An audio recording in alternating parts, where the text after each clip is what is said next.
Hello, welcome to Sakshi Manasakshi. You're watching the weekly episode of the Immigration Show with me, Madhuri Balaji. On this show, we usually discuss about various topics that are related to the immigration. We have our special guest, Prashanthi Reddy, who is an immigration attorney from the Prashanthi Reddy law firms from the New Jersey.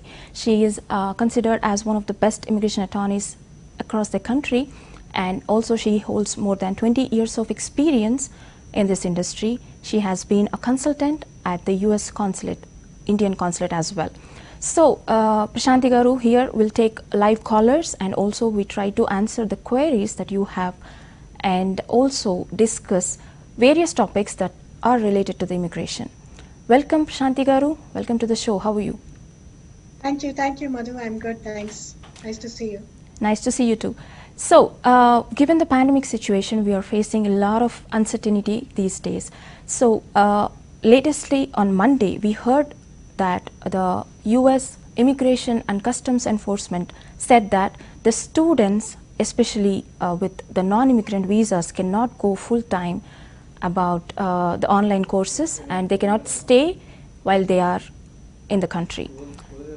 So I believe this is a sudden news, and there are so many colleges and universities that they have not yet announced about their fall semesters yet. But still, this new rule is going to force a lot of foreign students to take an immediate action. What do you think about this? Yes, this seems to be the news of the hour. But then, with this present administration, every hour we're getting different news. So it's hard to keep up. It's right. Something or the other, and none of it is good news. So yes, this is the latest bombshell. Yes. Basically, what the present administration is saying is that, so just to backtrack a little bit, previously, if you were a foreign student, you had to do in-person classes. You could only do one class online for 3 credits. So that's the original law as it stands.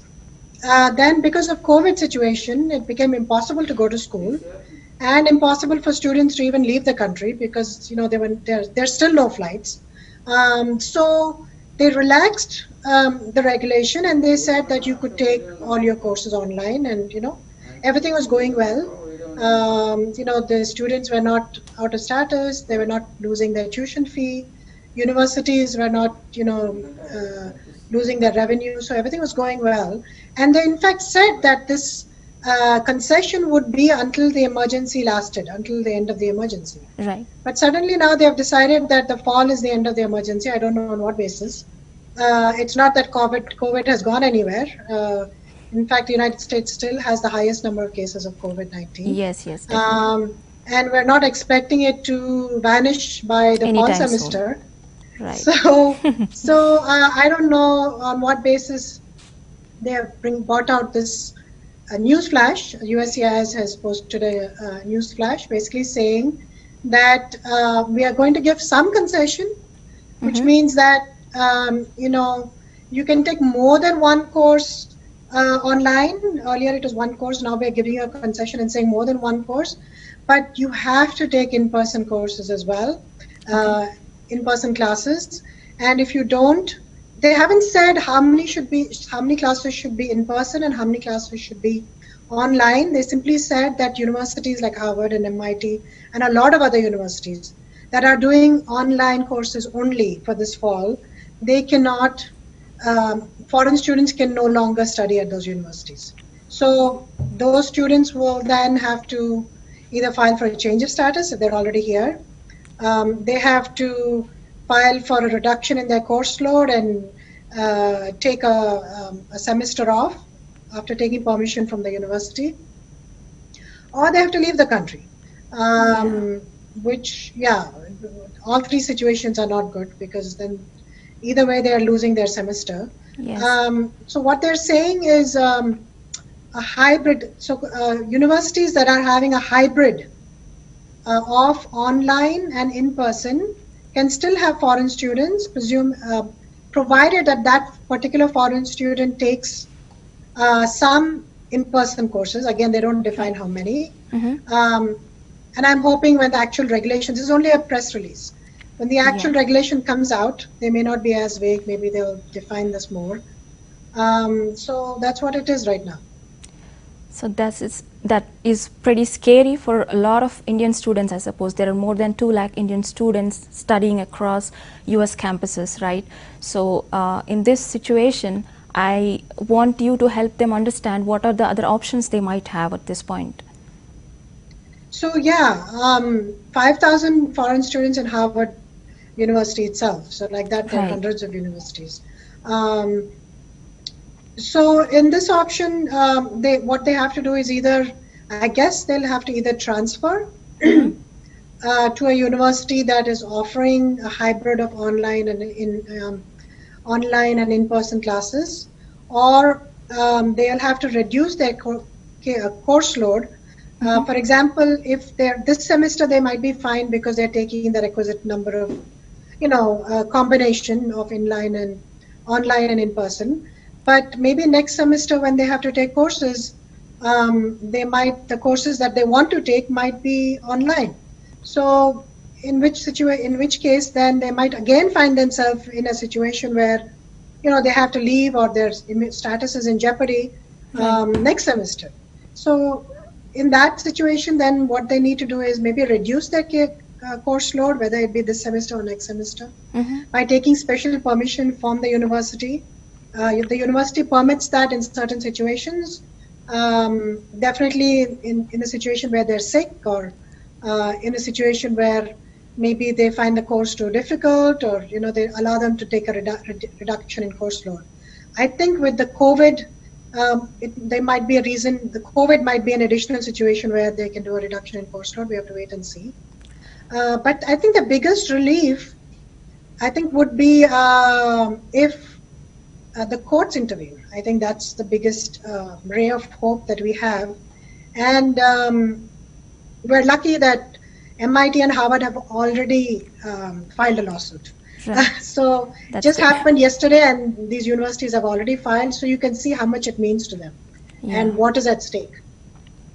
I understand. And also I heard that the students, they have to get a recertification from the SEVP regarding the courses and all. So with this whole pandemic situation running around, asking for transfers or reducing their courses, I think that is going to have a lot of effect on the students and their mindset at this point. Already there is a lot of panic going around, and among this is adding a lot of pressure to the students, I suppose.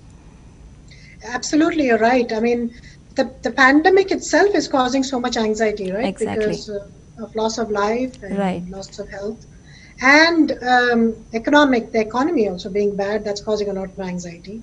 In addition to that, instead of making things easier, the present administration has decided to just make things harder. And I think it's also politics, as we all know, right? It's about re-election. This is re-election year. It's election year. So also, I think what's happening is the present administration, despite what the CDC is saying, which is again part of their government organization itself, Right. they want universities to reopen. So one thinking is that they want universities to reopen in person because they want things to appear normal and the economy to get better, no matter what the health situation is. And this is one way of forcing universities to open in person, because everyone knows without foreign students, universities can't function. They'll have to close down. A lot of departments will shut down. So this is one way of making sure the universities open up. And also, this is one way of restricting immigration further. And this is what has been happening, right? Since we've seen so many, we've seen 2 proclamations already. We've seen some regulations come in which have not been publicized as much, but there's some changes with reference to that also, with reference to asylum and employment authorization. There's news that DACA, which is basically young people who've come here before the age of 18 and who've gone to school here, there was a special help for them whereby they could legalize their status. Now looks like the administration is removing that also. This is again latest news. They're filing regulation to remove that benefit as well. So lot of confusion, as you said, Madhu, with everything that's happening here. Yes, yes. And also, as you said, the recertification, yeah, that's another thing. So for people who are outside the country, they have to get fresh I-20s. The I-20 has to certify that they are taking a sufficient number of required in-person courses. Okay. Also, the I-20 has to be updated in their CVIS records. Okay. So I think right now everyone is wondering what to do and struggling with the situation. There's still some time for fall, so let's hope this gets resolved via the court. Definitely, Because I hope so. basically, yeah, because Harvard has asked for a preliminary injunction Okay. to stop the regulation. So then if it's granted by the court, even if the decision is not made and they haven't decided on the merits of the case, they can immediately just put it on hold. Okay. And that should give some relief to students. So let's hope that Definitely. happens. Yeah, I heard both Harvard and also Massachusetts Institute of Technology have both filed a lawsuit asking to halt this execution made by Trump. So Correct. I think Correct, that's a yeah. little bit of relief for a lot of foreign students, I suppose. But then everything is making changes so fast. So even when it came to the latest news couple of weeks ago, President Trump, he has asked that there will be no immigration from across the outside the country until the end of the year 2020. So that is going to put a lot of people who are stuck here in India, and also a lot of people that are already there in the USA as well. So everything is kind of very uncertain, don't you think? Correct. Yes, it is. And he's just adding to the uncertainty, unfortunately. Yes. And that, yeah, as you were mentioning, that presidential proclamation. So there are a bunch of things happening, right? One is because of COVID, it's just the logistics, flights not being available. And so people are stuck either outside the country or inside the country. Yeah. So the visitors, parents, business people who came for a temporary period of time are finding themselves stuck in the US, Right. and their status is expiring. And people who are outside the country in India, who are on valid H1s and have jobs, and they're stuck because of non-availability of flights, Right. not being able to come in, right? Yeah. And then the second is the economic factor. People have lost jobs. Yeah. So they're plenty of stuck jobs. permanently outside the country until they can get a new H1. Exactly. And same thing with the families.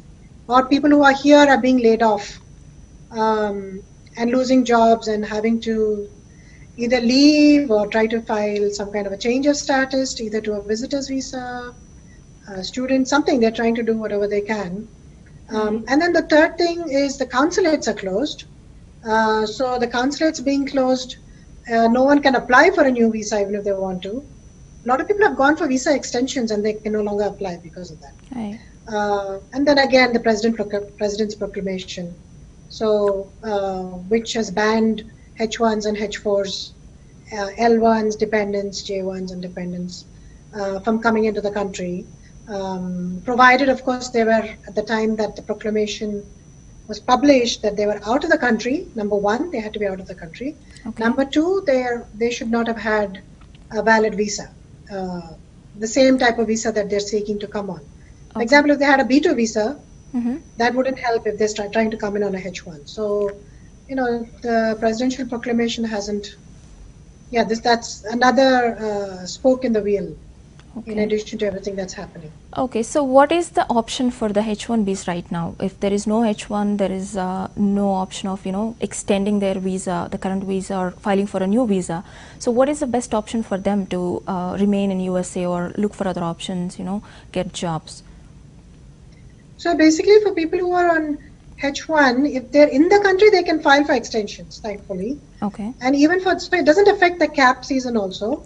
Because if they're in the country, they can apply for a H1, change of status from F1 to H1. They can even go outside to the consulate for a visa once the consulates open up. That is, the presidential proclamation has no effect on that because remember they have to be outside the country for it to affect them, and these people are all in.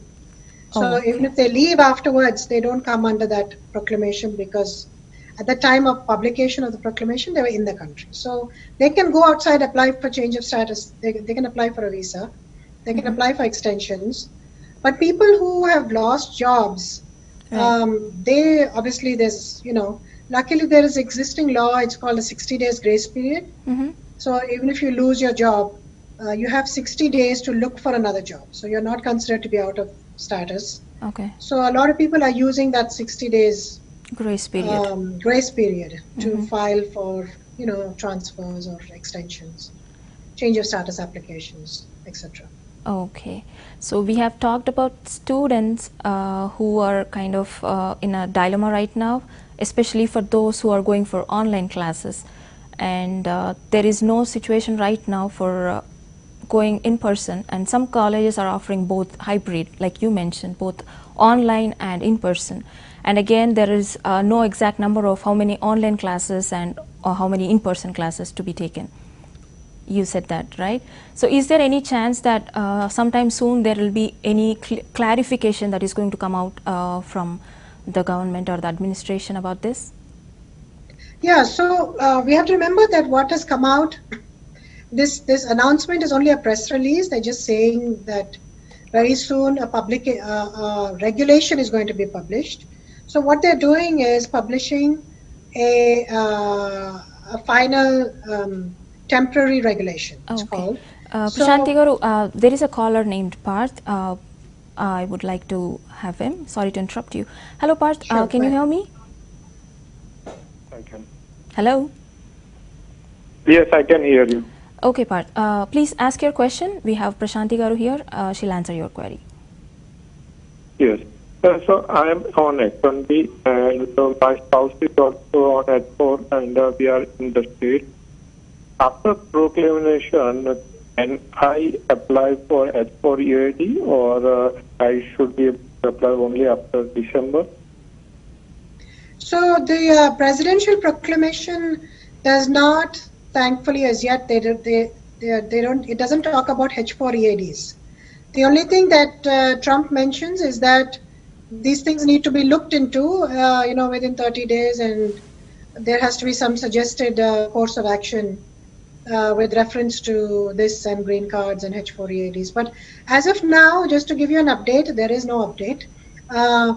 So what had happened is there was a lawsuit filed by a certain organization against the H-4 EAD executive order, which was published by the previous government.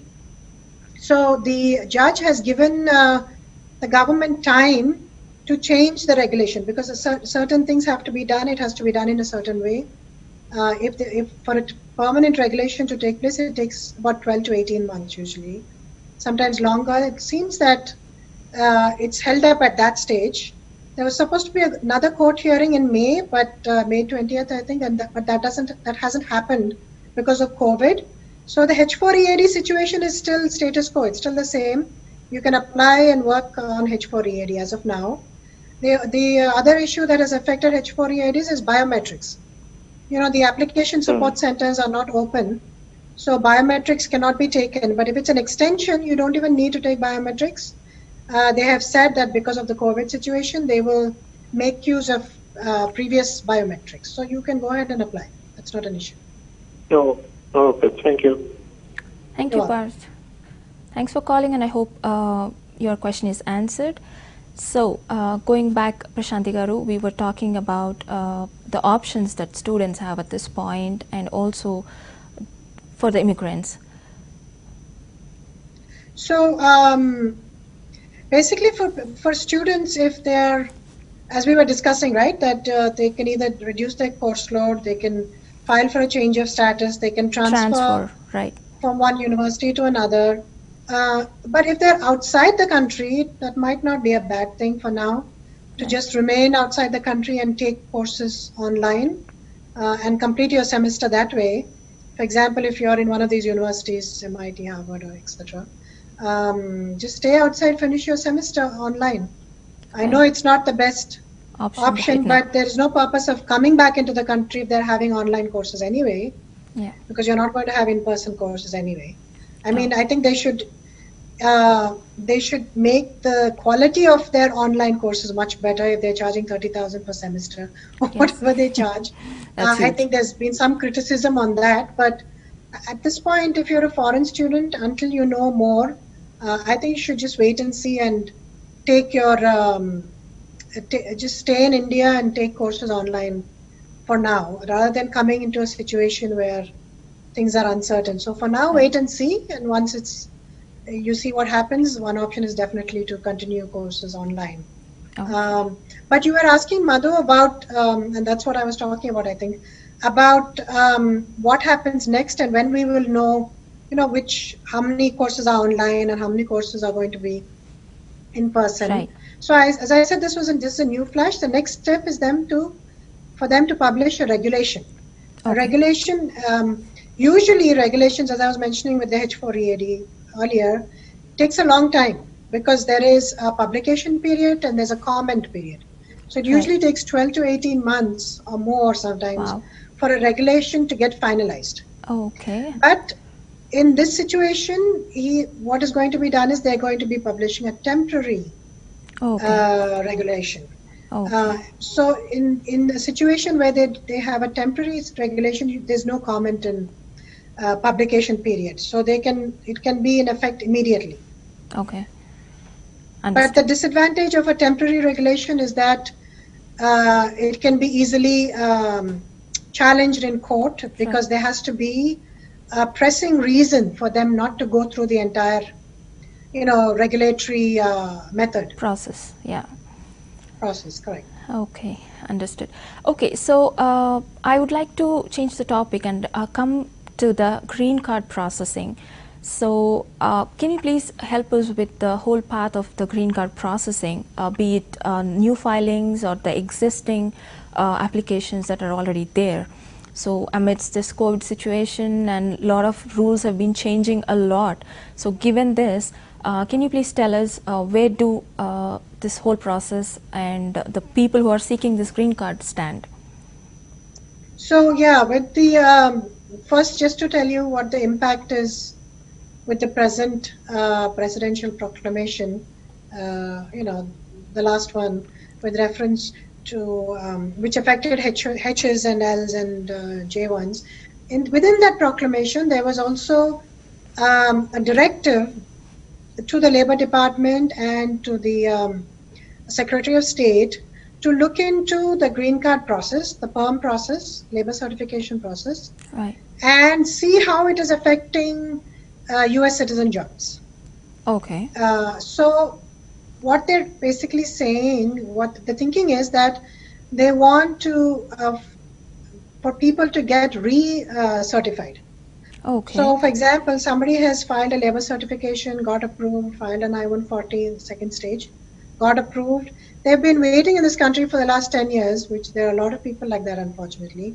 They have not filed a 485 because the green card numbers are not available for Indian nationals.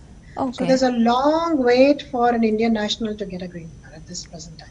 Okay. So somebody like that has been waiting, has filed extensions on their H1s because there's a 6-year limit on the H1. Right. And the only way you can get further extensions on the H1 is if you file an I-140 Right. application and it gets approved. But if you have to go through the process again, that means you have to file a labor certification again, it has to get approved. You have to file an I-140, it has to get approved. So I'm presuming when they ask you to recertify, they're going to make the labor certification process much more difficult. Exactly. So it's, first of all, you have to go through the process again, which is completely, Tedious. unfair and tedious because you've been already waiting for the last 10 years for your green card. Right. You've done everything that you need to do and still you're stuck in a state of limbo. Right. They might make that labor certification process more difficult. They will, for sure, because whenever the economy goes bad, they always make it more That's difficult. what is happening. So you'll see a lot more denials. The Okay. I-140 process will become more difficult. There'll be denials there.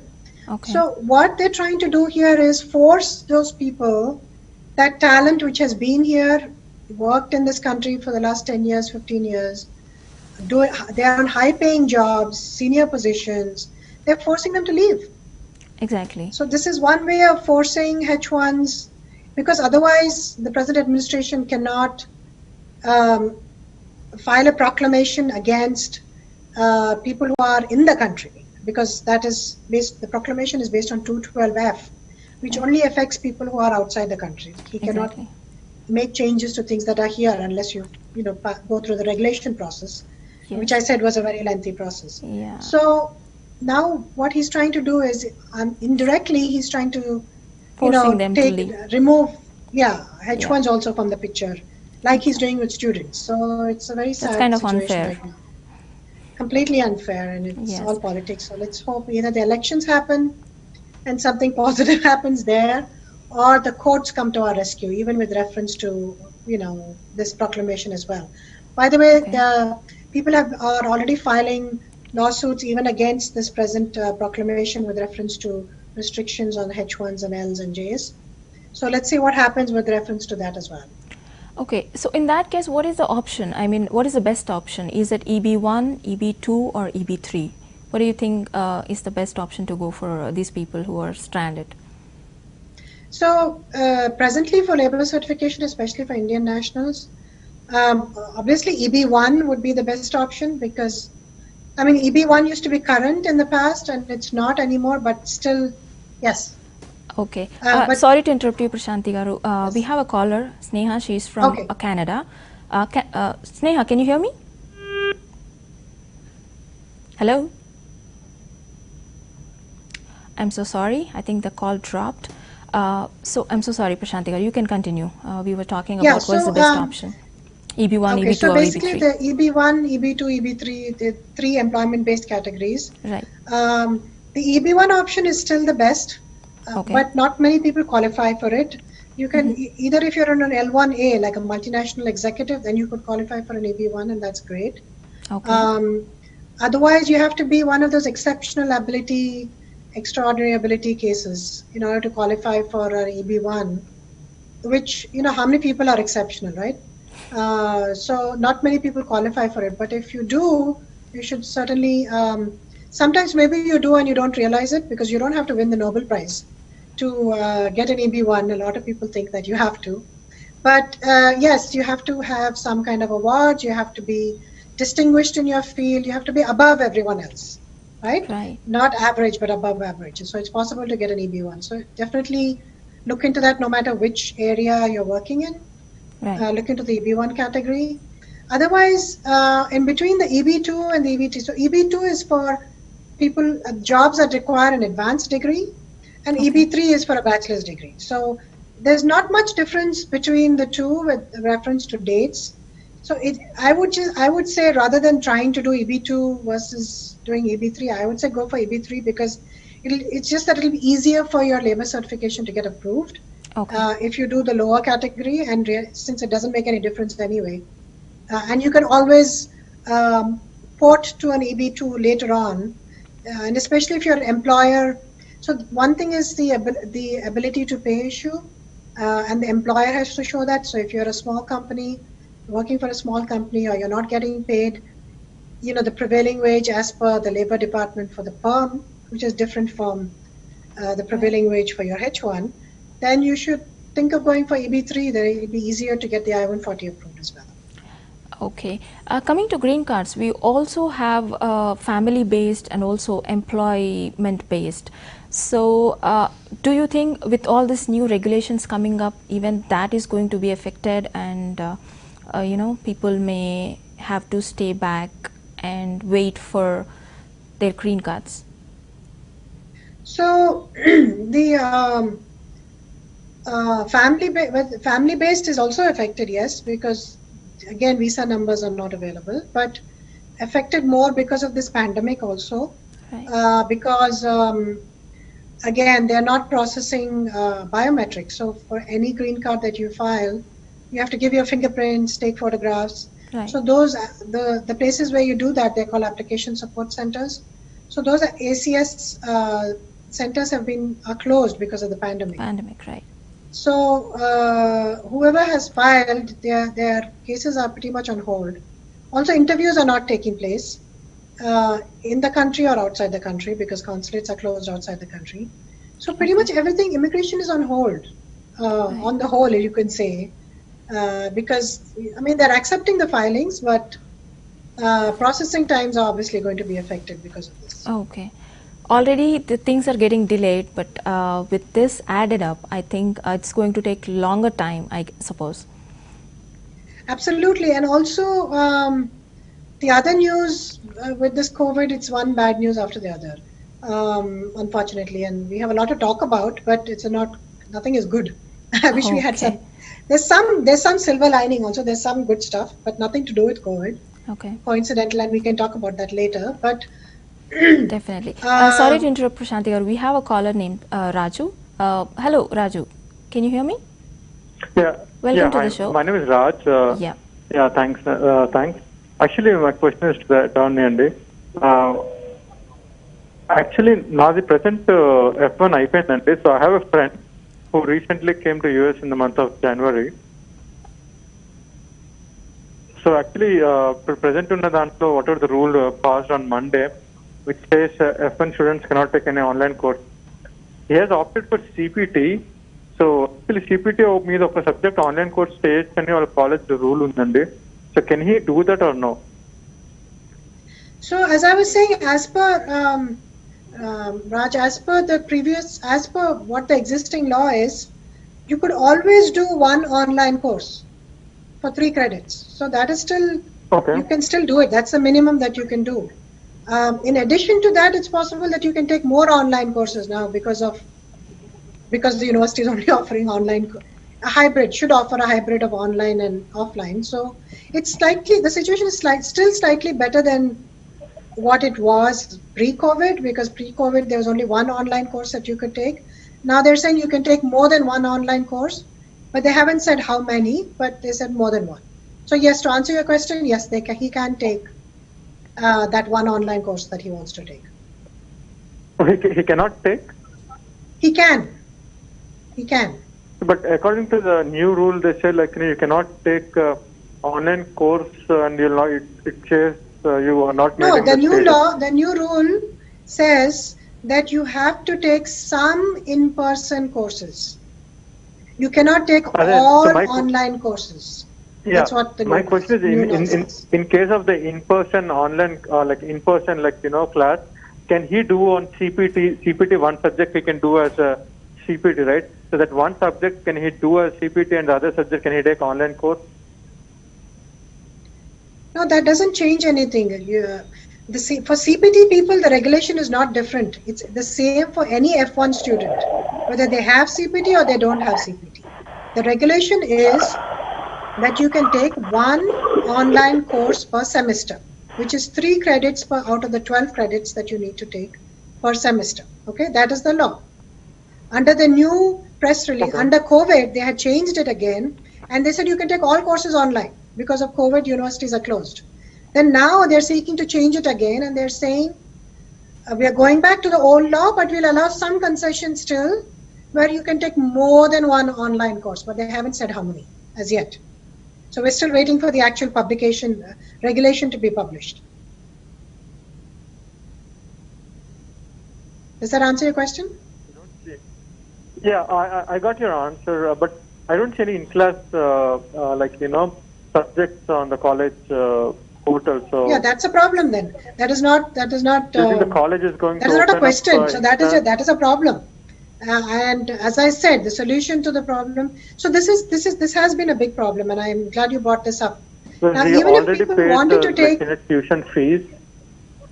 Right. The tuition So now fees is even if already paid. So correct. So as I was saying, just for the wider audience as well, what the problem that's happening now, as our caller just pointed out, Raj just pointed out,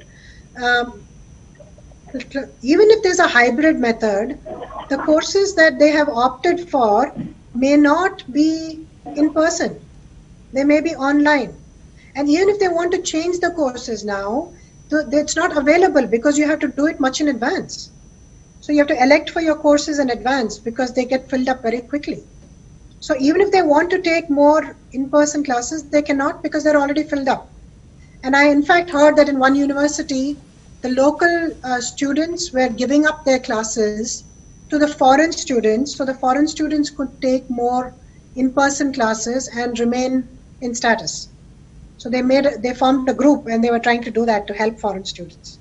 they were giving up their classes actually, so that the other people could take it. So that's a huge problem also, Raj, and I understand that. But the remedy to that is either leave the country and take all your courses online, then nobody will stop you from taking all your courses online, and you can still finish your semester and finish your requirements, or reduce your course load, get permission from the university to reduce the course load, or change your status. That's the only options we have. But I would say don't get disheartened. Tell your friend not to get disheartened right now, because the fall, we still have time for the fall. And as I said, lawsuit has already been filed. Let's wait and see what happens with that, what the outcome is.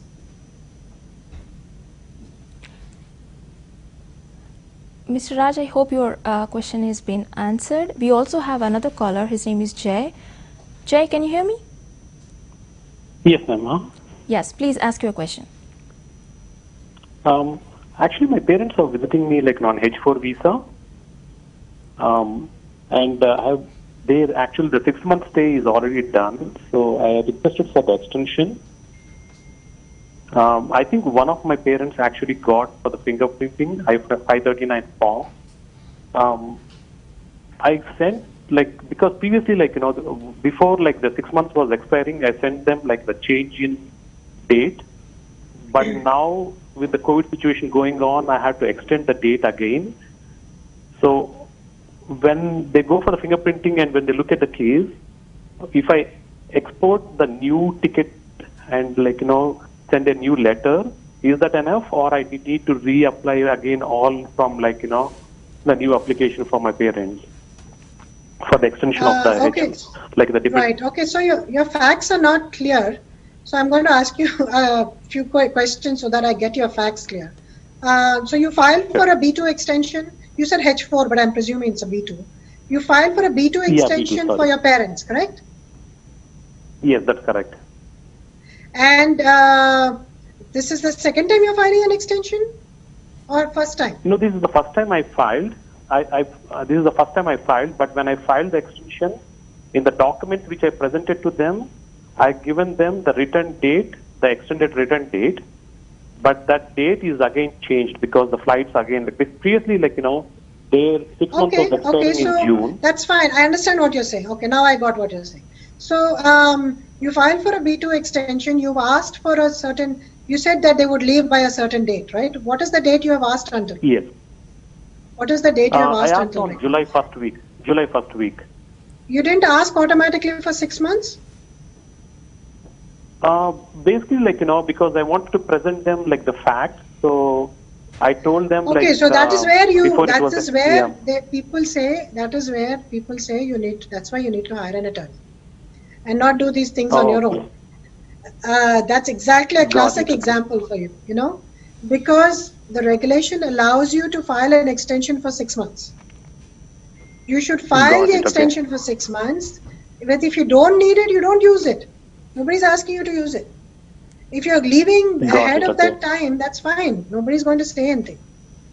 But if you're allowed a certain amount of time, especially because the flights are so uncertain, you should have applied for 6 months. I mean, it makes no sense to apply for 1 month or 2 months, because the processing time for the B2 itself is 6 months. Right?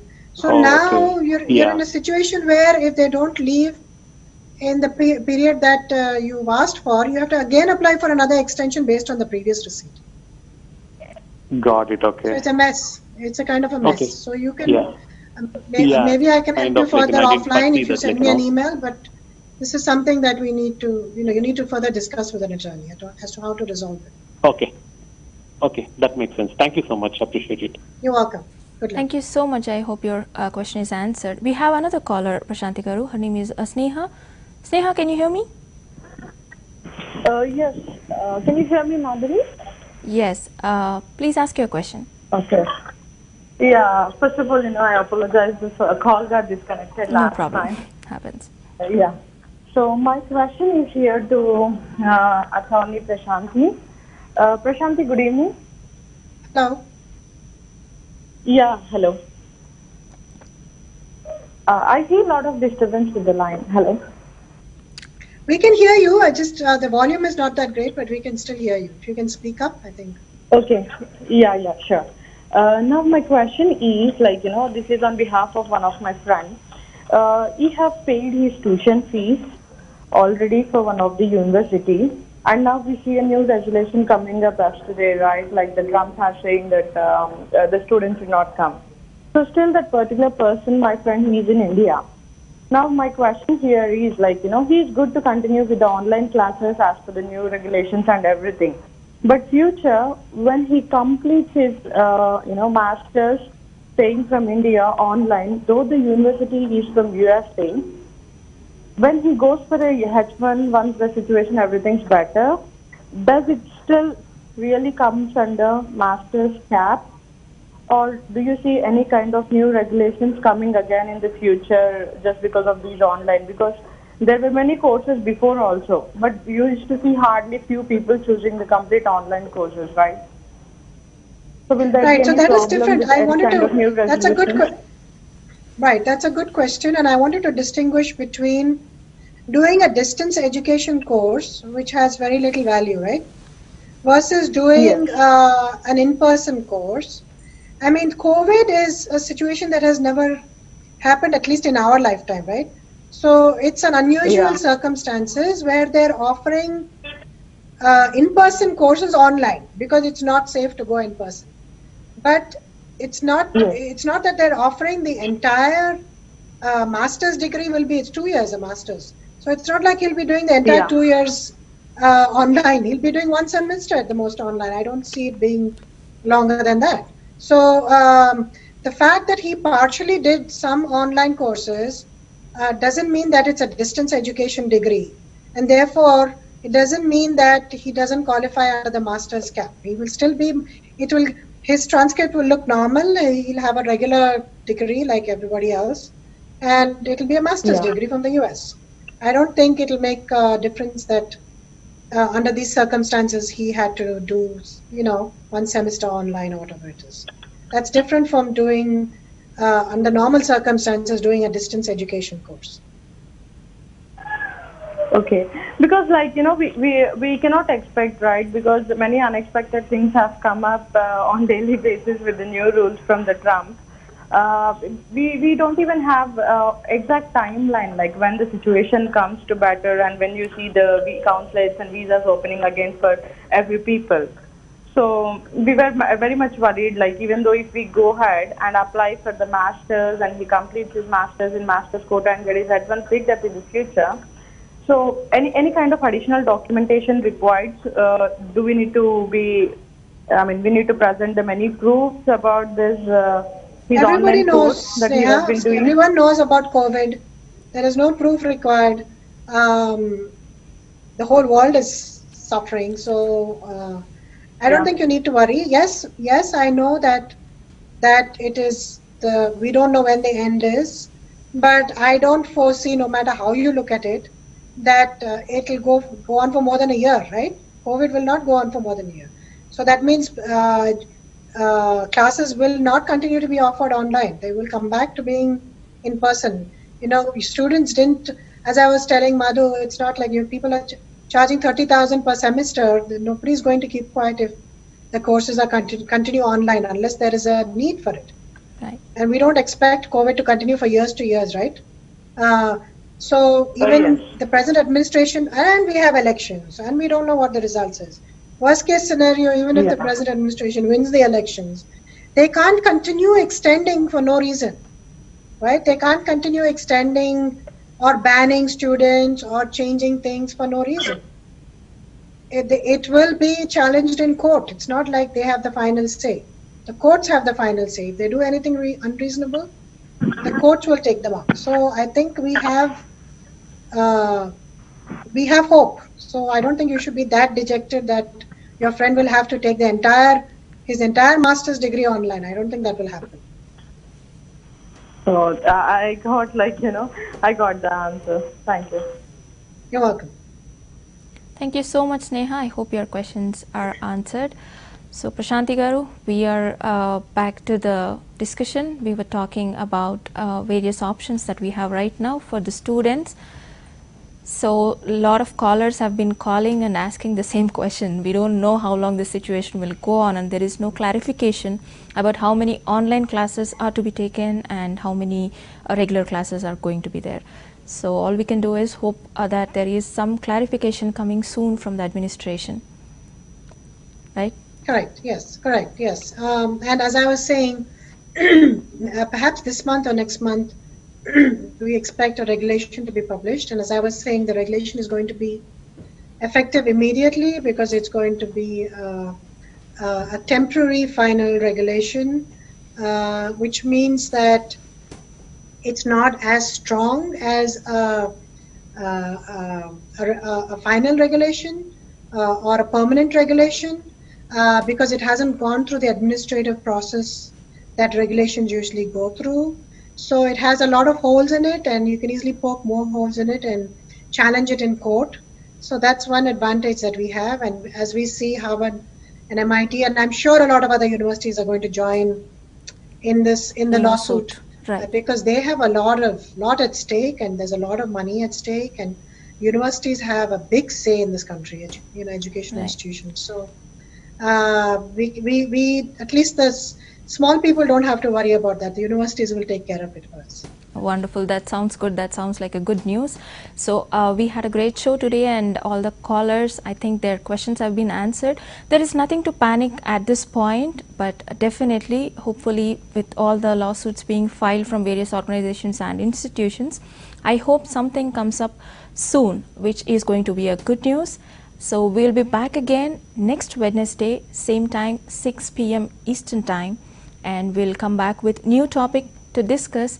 And thank you so much, Prashanthi Garu, for joining us in the show today. And thank you so much for answering all our questions and clearing a lot of our doubts.